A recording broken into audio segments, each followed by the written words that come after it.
Welcome, everybody, to Monarch Family Chiropractic's workshop on vital needs. I'm Dr. Kristen Zawada. We will be chatting this evening about what we need in life, what are the most vital needs for our body, our nervous system, for our life.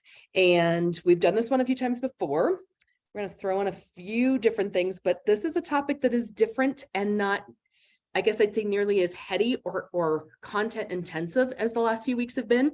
And so with that, I think it's a very straightforward topic, but I think it's one that gets missed a lot in this. Some of the big things that we look at that we feel like are the most vital to life and important, and some that get overlooked that is a big part of what we do here, a big part of your care in the office, and a big part of your health that I think most Americans, at least, are not necessarily devoting attention or time to. And it may just be because of how much we do or don't understand about the functions of our body, the vitality that it takes and what it takes to support vitality. So hopefully we'll stop seeing that screen pop up on us. So we want to see the value of our nervous system. That's what we do in here, and why it is so important that we are really keeping the body in check. But we're going to jump into why is that important and what drives that importance. So give me a sec. This always does this to me. Hang on. There we go.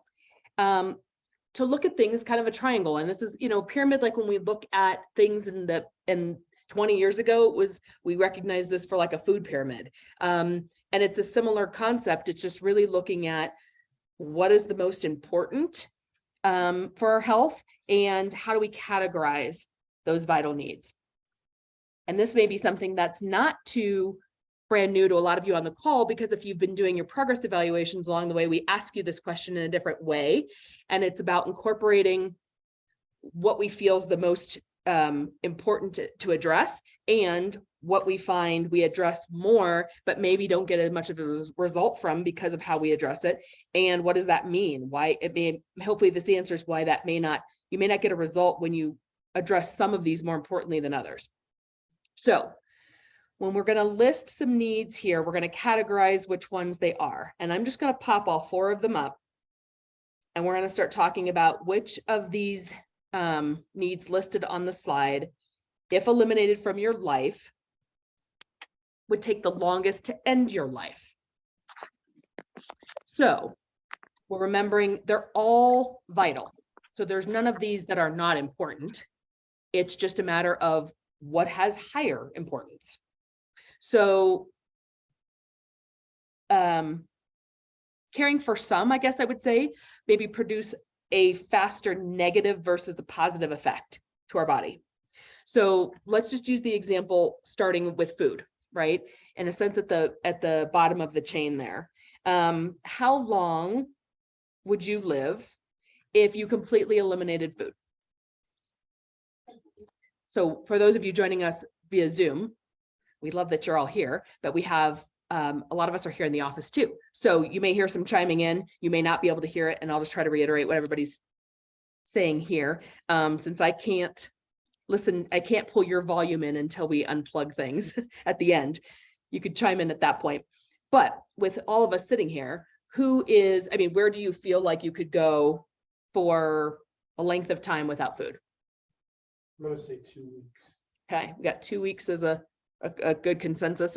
And it's about 40 to 50 days max. When they look at some of the studies that are done on those longer lengths or those bigger stretches of time are with monks and people that study and take things to an intense level and have practiced it for a long period of time. And yes, the response for the body at about max is about 40 to 50 days. So versus how long you could live if you completely eliminated water. So as we work our way up the chain, okay, Paige, we're saying we're getting a 3 days as a number. Oh, thank you. And eliminating water sorry, I don't know why that keeps popping up, is at most 8 to 12 days, which is still longer than even I think one's body could do.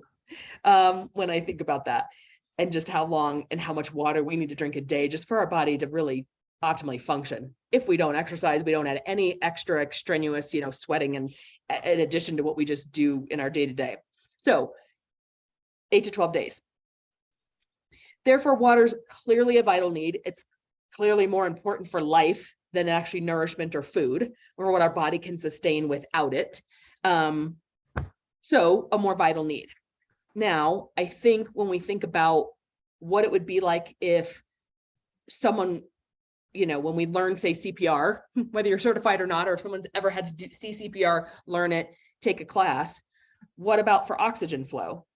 How many minutes or more could we go without oxygen? And some people know a more definitive answer if you've practiced with CPR or know, once oxygen isn't getting to the brain, like how long you live. I'm gonna say 25 minutes. Okay. Okay. We got 3. Okay. We've got 3, 10, 25 on oxygen. So obviously a bigger span of not, us really being sure, well, where do we fall there? So 4 to 10 minutes. And that's a really big range. And that's not necessarily what we're taught in CPR, but we start losing, brain capabilities and able to keep functions of the brain and alive after a handful of minutes. So a person may have capacity to still be alive, but as far as brain function, you're going to lose some of that the more minutes that pass. So in looking at, efforts to improve your actions with oxygenation rituals. So kind of stepping back before we go into the fourth place and why is that, okay, eliminating oxygen is obviously a higher level, greater effect on the body, right, than dealing with the water, the nutrition at whatever level. Obviously those are still important, but oxygen has a more immediate effect. And like I was just saying, on the brain. So how long would one live if you eliminated the mental neurology impulses that get you to and from your brain through your spinal cord to allow all your body parts to work? Okay, so instant. Anybody else have a different response for eliminating that signal from brain through spinal cord to body, which is that, nerve pathway that sends the impulses our brain needs to tell of our parts and pieces to do? Maybe a minute. Okay. Yeah. So it really is instantaneous, is that answer? Yeah. I mean, we start getting brain dead components at 2 minutes, no oxygen. So even just to think about it from a perspective of what we spend so much time focusing on, I think in our world and in especially United States and Western culture, is those other 3. And I think a lot of times think about the time, energy, commercials, money that goes into food, supplements, like all those things, right? Now, hopefully, when you're in a more conscious state, you hear more about clean water and the effects of how to drink cleaner water. We were just talking about it in here the other day. I brought in one of the filters that Denver sends its homeowners to put into the little water jugs so that you can filter out certain things. They know there's harmful levels of lead and other chemicals in our water here in the city. So they literally now send us filters to our homes to counteract drinking your tap water. So if you don't use a different filtration system on your fridge or on your sink, I bring those filters in because we have a different system that we use, but I want to give those to anybody who doesn't use them. And if the girls aren't using them here in the office and you're on this call and you want them, they're here at the office. I could bring all the ones in from my house. So if that helps support, a cleaner water that you're drinking and intake to support your body system. But backtracking to, the critical, most important system that has to first and foremost work in order for your body to have peak performance, let alone just to function, is your brain and your spinal cord. And so when we think about sometimes how these other ones get more attention, it's really like when you come across someone, when some people put this in a different order, if I hadn't put the chart up here and just said, tell me what you think is the most important in life, or the most important in your day to day, we usually say things like, well, food and water, I need to eat. Sometimes we don't even think about oxygen because it's just second nature that we can breathe, right? And yet, I always say, if we didn't have this chart up here and you were searching for what 4 or 5 things might be, I always think if you come across someone lying on the side of the road, or, you come across someone that doesn't seem conscious, we are certainly not first offering them a bite to eat. When was the last time you had lunch? What's the last time, thing you ate? If they're not even conscious, then of course, the first thing we're checking for is a pulse, right? We're checking for, is there any signal from their brain going to their body? And if so, there's still a pulse. If they're not breathing, that pulse isn't going to last long, right? So checking airway, checking for oxygen, but really first checking that pulse is there any connection of life still happening there, right? It's not, I'm going to just pour some water down their throat and hope that this helps, right? Or I'm not going to take the snack out of my pocket and shove it down their throat, right? So, I say that kind of tongue in cheek, but think about what is the most vital thing when we come across someone that we don't know that they can't answer those things for us, and we can't ask them. It's really because that, brain spinal cord needs the most attention, and I think gets sometimes the least attention, because we can tend to take for granted what our body does for us, because of how that brain and spinal cord do all those functions without us thinking about them in our day-to-day. So what do you presently do on a daily basis that enhances the quality of the messages basically sent from your brain to your body parts? Like, what are we doing, and what are we spending our time doing? And some of this may be not on slides. Sorry, give me a second. Can't remember if I've got it as the next one or not.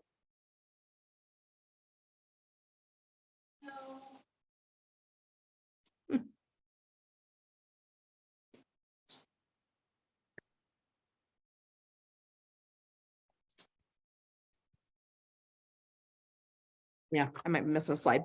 So it would be things like the things we've talked about and asked you to do. When you think about what type of things give you, your brain and your body, that quality of message or signal.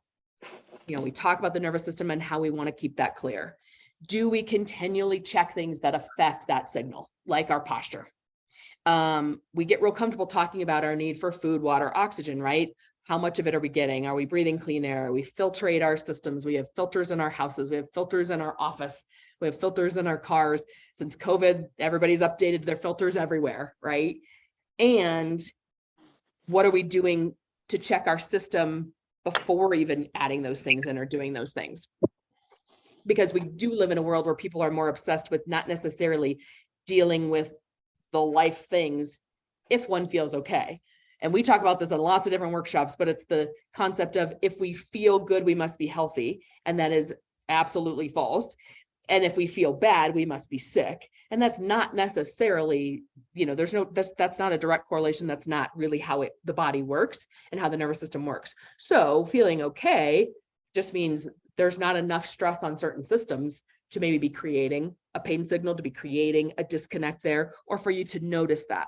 So checking our posture is a big component. If we don't have great posture, there is stress on our nervous system, there's stress on our brains and on our structure. From a structural component, from the physical component of what weight that makes our body feel like, right? When we have poor posture, it is hard to get oxygen into the lungs. So if we want to go down to what that second most vital need is, which is oxygen, we get 30% or more less oxygen in our lungs when we are slouched. So that's when we're going to practice, because I want you to feel what this feels like. So for those of you at home, do this with us. Sit in your chair, or sit in just a posture that doesn't feel like you're overcorrecting, I mean, just sit naturally in a posture. But before you do breaths, I want you to go into a poor posture. So just if that's slouching, if that's dropping your head down, like you're looking at your phone in your lap, you're reading a book and you don't hold your book here, you hold it at your lap. Any of that motion, I want you to just drop into. And we can over accentuate it, but I mean, just to be realistic in what we do in real life, posture maintaining exercises throughout our day is why we give you those to do.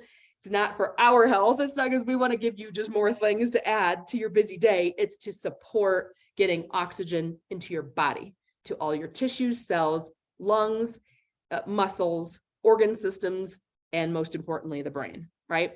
So if we slouched, I want you to just take a breath and just feel what that feels like to breathe. And do a few of them just so you can really feel what kind of air you're getting into your lungs.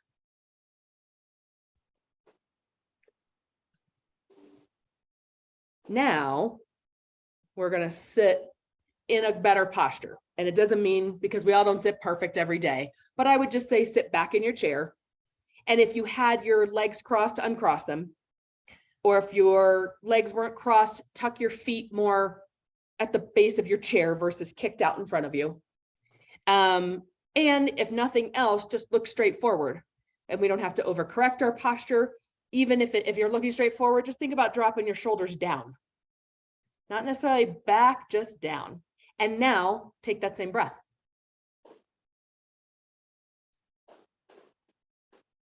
Your lungs 100% are opening more, and you're getting minimum 20 to 30% more oxygen into your lungs.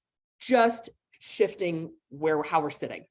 So when we think about all the things we do throughout the day, all the movements we're in throughout the day, all the postures we might be in throughout the day, it is why we stress posture so much in this office, why we look at it on your x-rays, why we look at it on your true posture picture, why we assess how heavy that makes your head feel and weigh to your body, because that not just stresses your nervous system, but it takes vital nutrients out of your body in every breath you take, minute to minute, day to day, week to week, month to month, and how that accumulates, right? So when we talk about areas of where a lot of our culture and a lot of our country is in more chronic conditions, things that are based on a lot of years, right? Or a lot of inflammation, it's because a little things, maybe smaller things happening for long periods of time. So the systems don't get enough, and the nervous system doesn't get enough. We don't get enough oxygen in. We may limit then our movements, right? And work out less or get less movement in general. So we tend to then not be as healthy and or drink as much water. So those are all topics we do other workshops on. So we talk about water intake and what that should be. Talk about the good things of life come our way because we're fully open to receiving the good things of life. So to begin your journey today, can you mute yourself, honey? Oh, I got you. I got you. So with that, those things happen slowly over time, which is where health doesn't necessarily it's not a there or not there. It's a coming and going along the pendulum, if you will, right? On the continuum of how many of these things are we putting into good practice, and are we doing them on a daily basis? So do you consistently adjust or routinely check and retune your workstation? Whether you stand a lot, whether you sit a lot, whether you're moving around a lot in a awkward positions for, say a job that either is anything from taking care of kids to maybe working on cars, or something that's very manual where you might get into awkward positions. We have a lot of patients who just do jobs that put them in awkward positions. So it's not necessarily bad, it's just awkward, and it doesn't, it's not really conducive to their posture or the support of it. Sorry, I just lost my slide for some reason. Okay. So going back to, are we checking that stuff constantly? Are we readjusting things? Other home things that really affect the support of our nervous system and our vital need is, do we not only adjust those transitional things that we use, like our computer screens. What are our monitor heights? What kind of chairs do we use? When's the last time we replaced our shoes and our support underneath us? When was the last time we checked our pillows? And have they lost their oomph and their cushion to support us for our 2/3 of our, or a third of our life that we spend sleeping? What's our mattress? When's the last time we checked it, rotated it, or replaced it? Computer screen height. The chairs we sit in, how supportive are they? Do they have lumbar supports? Are they the right height for our body? Are they the right size for our body height? A shorter person definitely needs a different kind of chair than a tall person. Car seats are huge. There's so many people that now commute. Well, maybe don't commute as much as they used to, now that people tend to work a little bit more from home or have the flexibility to not travel far since COVID times. But I think a lot of people still do a lot of traveling, commuting, being in cars, whether it's carting kids back and forth to school activities, events, sports, or we do a commuting for our job, or we do a commuting to get to and from where we live versus the things we do. And how often are we getting our spine checked for subluxation? How often are we putting the input in that shows our bodies, sorry, these are all in backwards order, so we're just going to put back up what we just talked about. If you didn't hear the feedback everybody was giving here in the office, how often are we putting time into that nerve flow and giving it a clear signal and supporting its needs? So each of these things, you have to decide to do something to improve, right? But really, some of the most profound setbacks or sicknesses or illnesses come from the signal being poor. Right? We don't just get ill. We don't just get cancer. We don't just get chronic disease or inflammation. It comes from something underlying that's building over time. If we see degeneration in an X-ray or a spine or in a mobility, that didn't just happen, that accumulated, right? So I think the more you're doing that supports the most vital needs, you're going to just get a better outcome in life. You're going to get a better outcome in your production, a better outcome in what you're asking your body to do for you. And so there's things that we look at where that's why we teach you the posture checks. That's why on the family health history you take home the very first time you come in our office shows you how to assess someone else. If someone's posture looks off, there is absolutely stress translating into their spine, which then is translating into their brain and their nervous system. So how we can support people, how we can support that nerve flow is, doing what we just practiced for not only our posture, but for our oxygen, sitting up straight, doing our spinal stretches, or what we call in here are those postural interruptions, those wall angels, those wobble cushion, the wobble chair movements for our low back and discs in our low spine, doing the reverse rolls or things like cat cow, or like some of the yoga poses that we do, constantly teaching our head to be in that position over our shoulders, right? Second, it's how do we engage, behaviors that increase that blood oxygen level, right? So to address that oxygen, super important. Doing drills, even just feeling how much air you got into your bodies by doing a better posture. What other deep breathing exercises do we do? And then what other exercise or say walk or cardiovascular activity are we getting, right? So it doesn't mean we have to be out running marathons or we have to be out doing, a 60-meter dash, but we need to get the heart muscle moving, and we need to get oxygen and blood flow through our bodies for proper health and function, right? So whether that's a walk and you're tracking your steps, or you're adding in some activity like, short little sprints, or doing stairs, something with an incline decline, whatever supports the health level you're at. So there's lots of things there that really engage the behavior of getting increased blood flow and oxygen to your body. Third is, again, how do we increase our water intake? And doing it in a simple way. A couple challenges we give patients would be to match every non-water item by drinking 2 glasses of pure water. So many people interpret getting so many ounces of fluid in when we talk about your body weight to ounces of water, which, quick simple math, if you've missed workshops we've done on this or you're not sure, just take your body weight, divide it in half, and that's how many ounces a day you should drink in water. And that is just for basic function. That is not if you exercise, sweat, work out, do anything that's cardiovascular every day, or want to give better hydration to a body if it's already dehydrated. So, and take medications, things that just dehydrate our body. So where I'm going with that is if you drink 2 glasses of very caffeinated coffee or versions of that, we've got to counteract that since that's a dehydrating component with more water. So our 2 cups of coffee don't count towards our, say, 60 ounces or whatnot of water. It's also great. There's lots of research out there when you hear people talking about there's nothing wrong with consuming some coffee and some versions of certain caffeine. There's certain benefits people get from depending on what it is, if it's green tea, different herbal things that are caffeinated. It's just the fact that we are what we start our day with. So they always say, if you're a coffee drinker, and some people are like, yeah, I just have my cup in the morning. Start with having your glass of water first. It's more supportive to your organ systems and getting going in the day, and then have your cup of coffee. So trying to even help increase a habit that supports your body's ability absorbing water and not dehydrating it right off the bat with coffee or whatever caffeinated drink you choose, by starting your day with a glass of water first. And 4th, talking about food and rest. I think some things that are super important there are addressing that.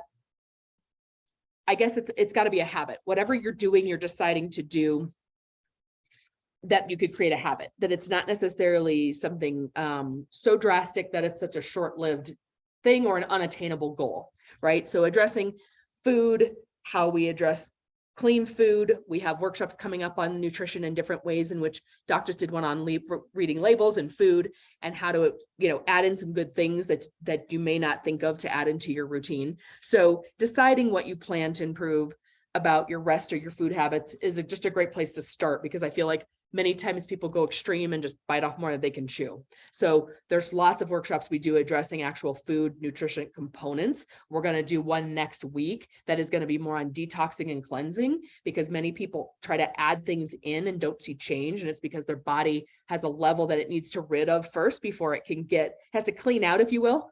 It's like cleaning out the cupboards before you add more in. Your body has to do the same thing with its toxicity load. So I think, the types of foods obviously matter, and that's not necessarily what this workshop's about, but in looking at those, we know that that's the hierarchy of importance. So if we're addressing food or water, but we're not addressing the other 2 things, we're really not giving ourselves the most optimal chance for success and to see as much improvement. If the signal going out isn't clear, what do we expect from it, right? How much do we expect it to perform for us and do the things we needed to do? So I hope that sheds some light to those of you doing the things that are that we've asked you to do in here, and that we do in the office, and that we ask you to do at home, because it's all about supporting this chain of events and this level of vitality that doesn't happen if you work from that top down. And it's a struggle. It's harder, and usually with less results. So it might not be that you're doing something bad. People could change a food habit, but if they don't see a lot of change, it's maybe other components aren't supporting the body and addressing or processing that food the way you want it to, right? To support you in the way that it gives you the best result. So it isn't that it's a bad thing. It may just be that it's not the most right thing to be doing at that point to see a change.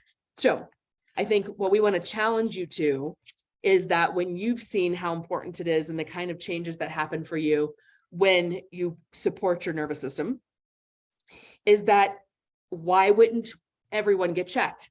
Why wouldn't we want to support everybody in their nervous system being functioning at its highest level, so that all the other things that we know our food has toxicity in them. I mean, if you don't eat organic all the time and you live in a city or an area where your oxygen is not the best, right? When we breathe in the pollutants we breathe in, when we have chemicals in our water, if we don't filter them out, and we have chemicals and preservatives in our food, even when shopping the perimeter, unless we're strictly organic or eating from sources that don't apply anything to foods, there's just chemistry and things going into our body that harms us. And over time harms us bigger than, not a lot at once, but a lot over small amounts over time, really tax the nervous system and really create what we then see in later in life for people. So I think hopefully seeing this, we can address and support some of those things and the nervous system flow being the most important is going to make all those other adjustments you make in your lifestyle and habits just that much more beneficial for you.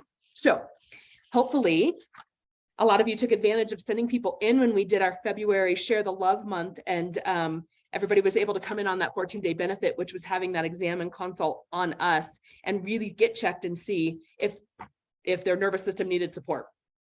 We are coming into soon enough here, April. In 4 weeks, we have our patient appreciation week, which is where we celebrate our patients most of all, and we have fun prizes and party and food in the office.